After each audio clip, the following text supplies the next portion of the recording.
নমস্কার, welcome to my channel. আজকের আমরা মানব দেহের একটা গুরুত্বপূর্ণ তরল পদার্থ সম্পর্কে জানব, সেটা হলো রক্ত বা ব্লাড। এই ভিডিওতে তারই কিছু তথ্য আমরা জেনে নেব। প্রথমে বলি, রক্তের অধ্যয়নকে বলা হয় হেমাটোলজি, যেখানে হেমাটো কথার অর্থ হলো ব্লাড আর লজি কথার অর্থ হলো স্টাডি।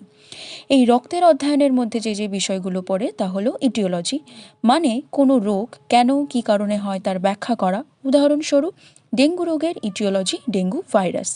ডায়াগনোসিস অর্থাৎ রোগের শনাক্তকরণ করা। ট্রিটমেন্ট অ্যান্ড প্রোগনোসিস অর্থাৎ রোগের অবস্থা, সেটা ভবিষ্যতে ভালো না খারাপ সেটা বোঝা। প্রিভেনশন, রোগ যাতে না হয় তার জন্য আগে থেকে ব্যবস্থা নেওয়া। এবার আসি ব্লাডের দুটো পার্টে। একটা হলো সেলুলার বা সলিড পার্ট, যেখানে রয়েছে আরবিসি বা লোহিত রক্তকণিকা, ডাব্লিউবিসি বা শ্বেত রক্তকণিকা এবং লাস্ট প্লেটলেটস বা অণুচক্রিকা। সেকেন্ড পার্টের মধ্যে আছে নন সেলুলার বা লিকুইড পার্ট, যার মধ্যে পড়ে প্লাজমা বা সেরাম। ইটিটিএ ভায়ালে যে জলীয় অংশটা সেপারেট হয় সেটা প্লাজমা, আর ক্লড ভায়ালে যেটা সেপারেট হয় সেটাকে বলে সেরাম।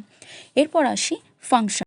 প্রথমে আসি রেসপিরেশন, অর্থাৎ রক্ত দেহের কোষের অক্সিজেন পৌঁছে দেয় ও কার্বন ডাই অক্সাইড ফুসফুসে নিয়ে যায়। 2 নম্বর হলো এক্সক্রিশন, রক্ত বজ্র পদার্থ কিডনি ফুসফুসে পৌঁছে দেয় নির্গমনের জন্য। তারপরে রয়েছে ট্রান্সপোরেশন, অর্থাৎ রক্ত হরমোন, ভিটামিন, মিনারেলস বিভিন্ন পদার্থ শরীরের বিভিন্ন অংশে বহন করে। লাস্ট কোয়াগুলেশন, ক্লটিং মেকানিজমের সাহায্যে ক্ষতস্থানে রক্ত জমাট বাঁধতে সাহায্য করে। এছাড়াও রয়েছে কি আমাদের টেম্পারেচার এবং ব্লাডের পিএইচ রেগুলেশনেও হেল্প করে। রক্তের স্বাভাবিক পিএইচ 7.3 টু 7.4, যা সামান্য ক্ষারীয়।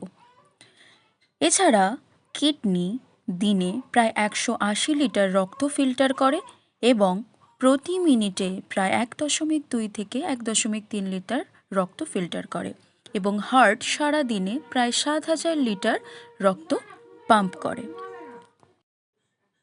অ্যাডাল্টদের ক্ষেত্রে রক্ত তৈরি হয় রেড বোন ম্যারোতে, যেমন proximal femur, proximal humerus, hip bone etcetera. এবং ভ্রূণ অবস্থায় রক্ত তৈরি হয় ইয়ক স্যাক শুরুতে, তারপর ধীরে ধীরে লিভার, স্প্লিন ও পরে বোন ম্যারোতে তৈরি হয়। আজকের ভিডিও এখানেই শেষ। ভিডিওটি উপকারী মনে হলে লাইক ও শেয়ার করতে ভুলবেন না, এবং এমন আরও তথ্যবহুল ভিডিওর জন্য আমার চ্যানেলটি সাবস্ক্রাইব করুন। পরবর্তী ভিডিওতে আবার দেখা হবে, তার জন্য থ্যাংক ইউ।